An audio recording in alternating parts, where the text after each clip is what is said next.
मैंने सुना है कि श्रीमन भगवान महावीर ने संयत पराक्रम के अध्याय में ऐसी देशना दी है कि जिस पर जो वे जीव सम्यक श्रद्धा करता है,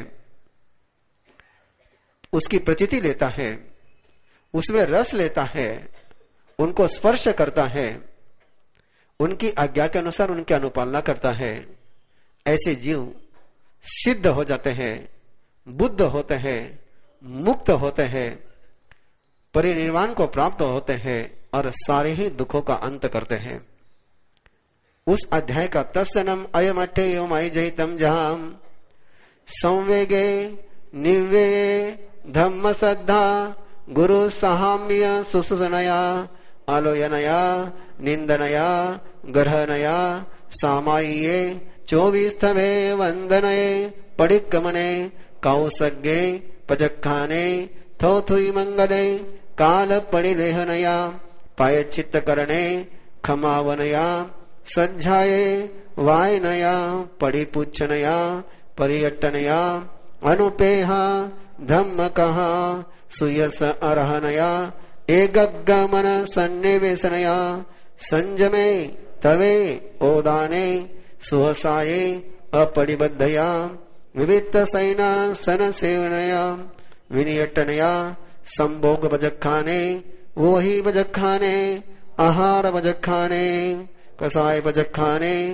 जोग बजखाने शरीर बजखाने सहाय बजखाने भक्त बजखाने सद्भाव बजखाने परिरुवनया बेया उच्चे सव गुण संपन्नया विरागया खंती मुक्ति अज्जवे मद्दवे भाव सच्चे करण सच्चे जोग सच्चे मन गुत्तया वय गुत्तया काय गुत्तया मन समाधारणया वय समाधारणया काय समाधारणया ज्ञान संपन्नया दंसन संपन्नया चरित्र संपन्नया सोयंद्रिय निगये चक्षु इंद्रिय निगये घानेन्द्रिय निगये जीवेन्द्रिय निगये फासेन्द्रिय निगये कोह विजये मान विजये माया विजये लोह विजये पेज्जदो समीक्षा दंसन विजये शैलेसी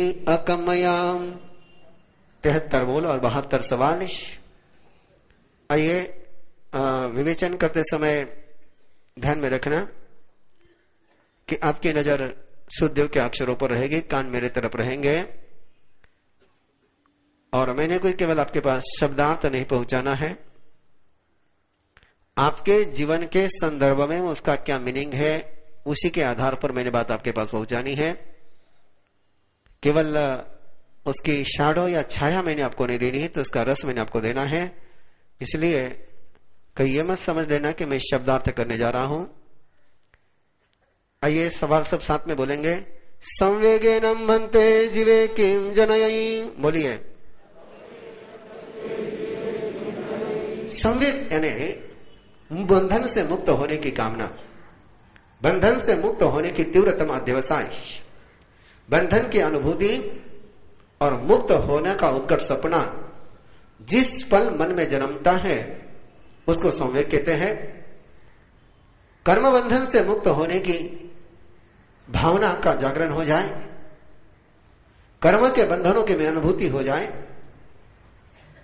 कैसे बंधन की अनुभूति के कारण से स्वाधीनता का आंदोलन शुरू हो जाता है और बंधन को मुक्त करने का प्रयास।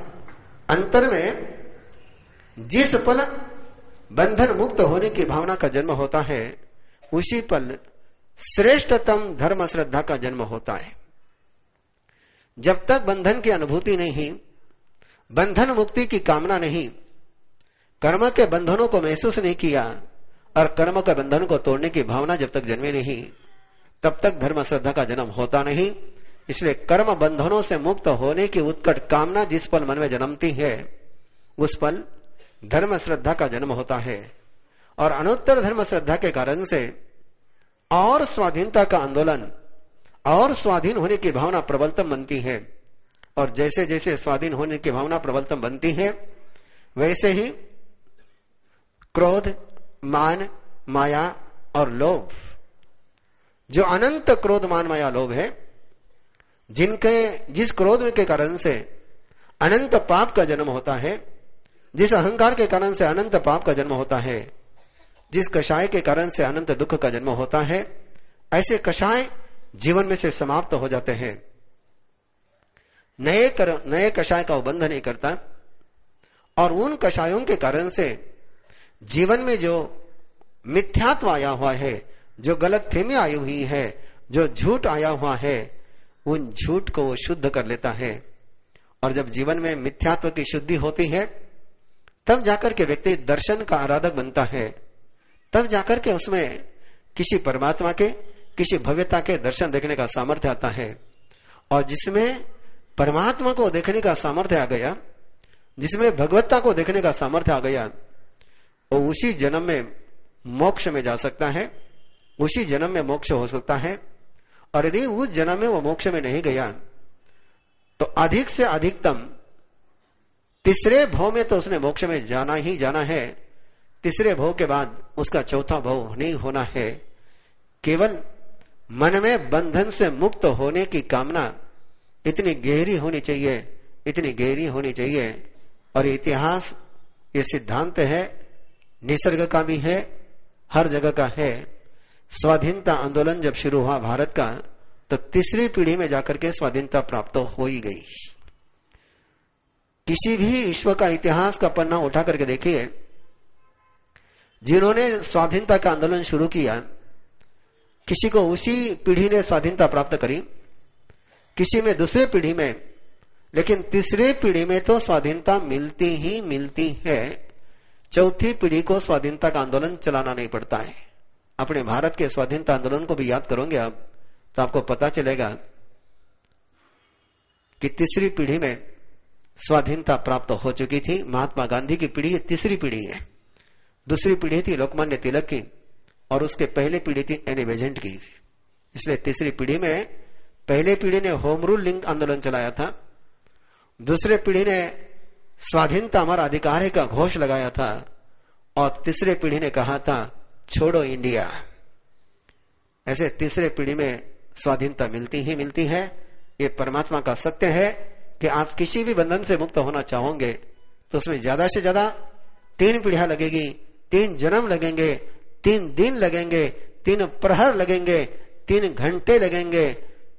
वो जैसा बंधन और जैसी उत्कटतम कामना होगी, उसके आधार पर निवेदम भंते जीवे किम जनयी। बोलिए, निर्वेद के कारण से जीव को क्या प्राप्त होता है? निर्वेद कहते हैं भोगों में से आसक्ति का चला जाना, भोगों के प्रति आकर्षण समाप्त हो जाना। और जिसका भोगों के प्रति आकर्षण समाप्त हो गया, काम भोगों में से जिसकी दौड़ समाप्त हो गई, वो सभी विषयों से विरक्त हो जाता है।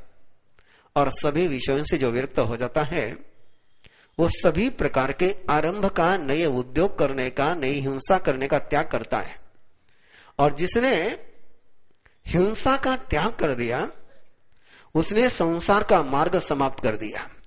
क्या सुंदर शब्द है कि जिसने हिंसा का त्याग कर दिया, उसने संसार का मार्ग समाप्त कर दिया। और संसार का मार्ग समाप्त करके उसको सिद्धि का मार्ग प्राप्त हो जाता है। आपको कहीं पर भी सिद्धि का मार्ग प्राप्त करना हो तो पहला मन में संकल्प लाइए कि उस रास्ते पर चलते समय आप हिंसा नहीं करोगे। हिंसा करोगे तो सिद्धि का मार्ग कभी नहीं मिलेगा। और हिंसा त्याग का संकल्प जिस पल मन में जन्म गया, उसी पल सिद्धि मार्ग का जन्म हो गया। धम्म श्रद्धायेन मंदे जीवे किम जनयी। धर्म श्रद्धा के कारण से जीवन में क्या प्राप्ति होती है? जिसके मन में धर्म श्रद्धा हो गई, उसकी श्रद्धा चैतन्य के प्रति हो गई, उसकी आस्था ज्ञान दर्शन और चरित्र के प्रति हो गई। वो फिर जड़ पर श्रद्धा नहीं करता, वो जड़ की पूजा नहीं करता, वो जड़ में से सुख नहीं खोजता। उसकी सुख की सारी यात्रा स्वयं में ही चलती है। वो बाहर के साता और सौख्य से विरक्त हो जाता है। और जब वो बाहर की सुख, साता और सुख, बाहर की अनुकूलता को खोज जिस समय बंद हो जाती है, उस समय वो किसी भी प्रकार का कंसेशन नहीं लेता है, डिस्काउंट नहीं लेता है, छूट नहीं लेता है। और जो व्यक्ति अपनी साधना में, अपने जीवन में छूट लेना बंद कर देता है, उसके शारीरिक मानसिक दुखों का छेदन हो जाता है, भेदन हो जाता है, और वो सभी प्रकार के सुख और दुख के संयोग का विच्छेद कर करके निराबाध सुख को प्राप्त करता है। धर्म श्रद्धा के कारण से क्या क्या क्रम होता है? पहला क्रम होगा कि उसके जीवन में किसी भी प्रकार के दूसरे के सुख की कांक्षा नहीं रहेगी, पदार्थ के सुख की कांक्षा नहीं रहेगी। वो पदार्थ में सुख खोजने की अपनी यात्रा को विराम देगा और स्वयं को किसी प्रकार की छूट नहीं देगा, कोई कंसेशन नहीं, कोई सुविधा नहीं।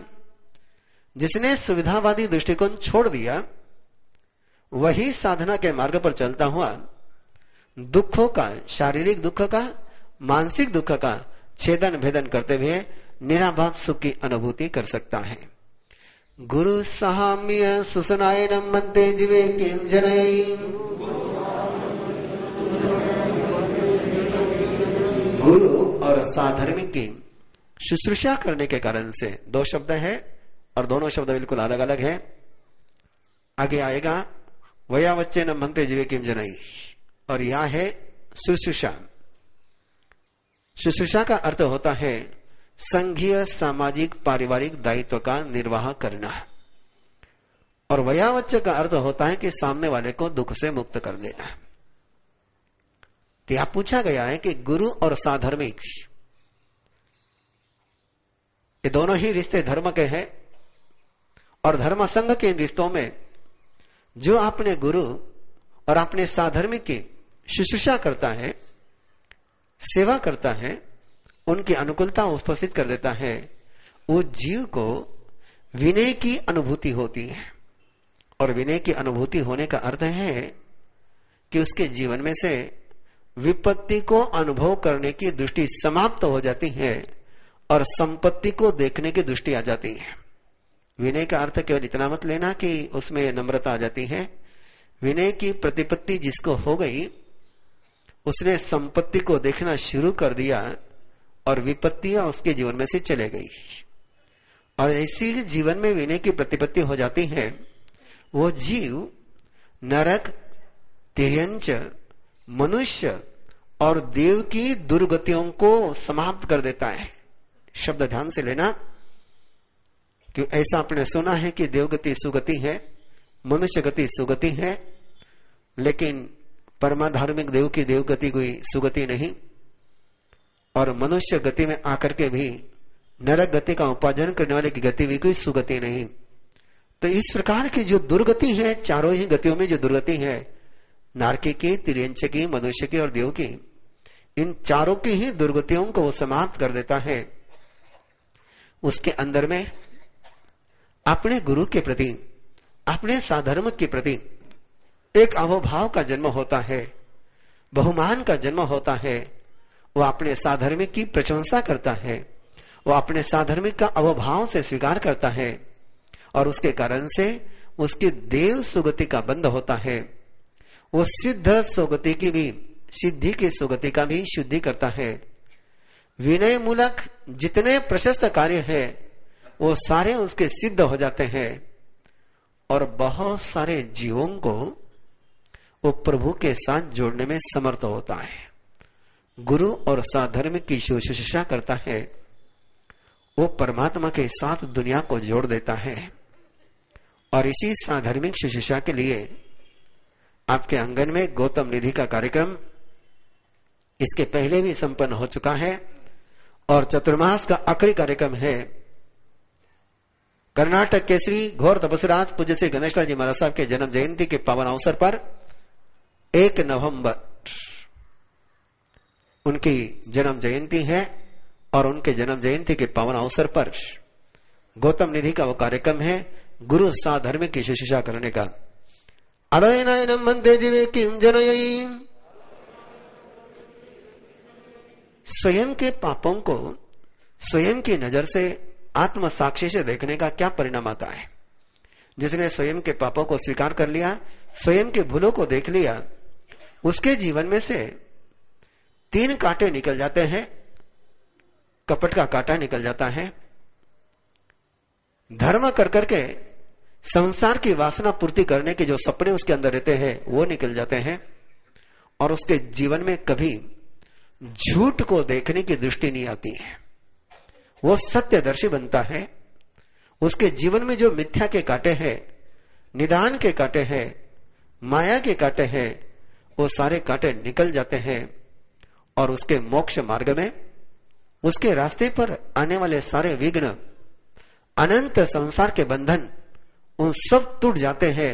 आलोचना करने के कारण से संसार के बंधन भी टूटते हैं, उसके रास्ते में आने वाले विघ्न भी समाप्त हो जाते हैं। वो सरल हो जाता है, और जो सरल हो जाता है वो किसी भी प्रकार के गिड़गिड़ाने और डबल माइंड, इत्थि वेय नपुंसक वेयम च न बंधई का अर्थ होता है। स्त्री वेद का अर्थ होता है गिड़गिड़ाने की वृत्ति, और नपुंसक वेद का अर्थ होता है डबल माइंड की वृत्ति। इन दोनों ही वृत्तियों से मुक्त होकर के, और इसके पहले उसके जीवन में जो कुछ गिड़गिड़ाने की वृत्ति, दीनता की वृत्ति, क्लीव वृत्ति उसके जीवन में जितनी भी इसके पहले की थी, वो सारे उसके संस्कार उसके जीवन में से समाप्त हो जाते हैं। ध्यान में रखना, स्त्रीलिंग अलग और स्त्री वेद अलग, पुरुष लिंग अलग और पुरुष वेद अलग। पुरुष लिंग में भी कई बार स्त्री वेद होता है, और स्त्री लिंग में भी कई बार पुरुष वेद होता है। इसलिए इन दोनों का कोई अविनाभाव संबंध नहीं है। इसलिए यहां पर वेद शब्द का प्रयोग किया गया है। वेद ये मोहनीय कर्म के साथ जुड़ा हुआ है, और लिंग ये नाम कर्म के साथ जुड़ा हुआ है। निंदनाय नम भन्ते जीवे किम जनयी, गुरु के साक्षी से अपने अपराध को स्वीकार कर करके उसके प्रति तिरस्कार का भाव व्यक्त करने के कारण से जीवन में क्या प्राप्त होता है, तो उसके कारण से पश्चाताप आता है। और जिसने पश्चाताप कर लिया, गुरु के साक्षी से जिसने अपराध को स्वीकार किया, उस अपराध के प्रति खेद व्यक्त किया, खंत व्यक्त किया, उसमें शक्ति की श्रेणी का जन्म होता है। करण गुण श्रेणी परिवज्जयी, करण यानी शक्ति, और शक्ति जहां गुणाकार हो जाती है ऐसी श्रेणी उसके जीवन में आती है। और ये बेंगलोर में कई लोगों ने अनुभव किया। कई बेटियां, कई बेटे जिन्होंने आकर के अपने जीवन की पापों की आलोचना करी, और पापों की आलोचना करने के बाद जो उनके जीवन में समस्या थी, बड़ी विचित्र समस्याएं थी, बोलने जैसी भी समस्याएं नहीं गई तो, लेकिन जैसे उन्होंने आलोचना करी, प्रायश्चित लिया, उसके 6-7 दिन के बाद आकर के कहा उन्होंने कि हमारा सब बेटर है। तो ये जो परमात्मा के शब्द है आलोचना के, निंदना के, कि गुरु के साक्षी से जिसने पाप को स्वीकार कर लिया, उसमें शक्ति का सामर्थ्य जागृत हो जाता है। और जिसने शक्ति का सामर्थ्य जागृत कर लिया, ऐसा व्यक्ति मोहनीय कर्म का उद्घाटन करता है। एक होता है मोहनीय कर्म का क्षय करना, एक होता है मोहनीय कर्म का दहन करना, और एक होता है मोहनीय कर्म का उद्घाटन करना। उद्घाटन करने का अर्थ है पेड़ को जड़ से उखाड़ देता है, वह अंधकार को जड़ से उखाड़ देता है। गहरानायनम भन्ते जीवे किम जनयी, शार्प और शार्प। संघ और समाज के साक्षी से, परिवार के साक्षी से, ग्रह का अर्थ ध्यान में रखना। निंदा का अर्थ है गुरु की साक्षी, आलोचना का अर्थ है आत्म साक्षी, और ग्रह का अर्थ है संघ की साक्षी, परिवार की साक्षी। आपसे कोई गलती हो गई और अपने अपने परिजनों के सामने उसको स्वीकार कर लिया, पारिवारिक जनों के सामने स्वीकार कर लिया। उस स्वीकृति के कारण से जीवन में पाप के प्रति अवभाव निकल जाता है, और पाप के प्रति जब अवभाव निकल जाता है तो सारे अप्रशस्त योगों से उसका मन निवृत्त हो जाता है, और प्रशस्त में उसकी सारी चेतना लग जाती है। और प्रशस्त योग में, प्रशस्त स्पंदनों में, प्रशस्त वाइब्रेशन में, पॉजिटिव वाइब्रेशन में जब चेतना लग जाती है, तो अनंत जो घात करने वाले पर्याय है कर्म की, उन सब का वो क्षय कर देता है। सामायेन मनते जीवे किम जनयी। सामायिक के कारण से उसके जीवन में जो मन वचन काया में निगेटिव वाइब्रेशन चलते हैं, उन निगेटिव वाइब्रेशन से उसकी मुक्ति हो जाती है। 24 तयन मनते जीवे किम जनयी। 24 तीर्थंकरों की स्तुति करने के कारण से दर्शन की विशुद्धि होती है, अनुभूति शुद्ध हो जाती है, भावनाएं शुद्ध हो जाती है। वंदनयेन मनते जीवे किम जनयी। वंदनयेनम नियागोयम कम्मम कवि। वंदना के कारण से नीच गोत्र का कर्म क्षय होता है। अंदर में जितने भी निगेटिविटी की एनर्जी है, अंदर में जितने भी ओछापन है, क्षुद्रता है, वो सारी क्षुद्रता उसके जीवन में से समाप्त हो जाती है। उसके जीवन में उदात्तता आ जाती है, पॉजिटिविटी आ जाती है, और वो अप्रतिहत सौभाग्य को और उसका आज्ञा का फल उसको प्राप्त होता है। उसके जीवन में अनुकूलता और प्रतिकूलता, ये दो शब्द चले जाते हैं। उसके जीवन में केवल दाक्षिण्य भाव आता है।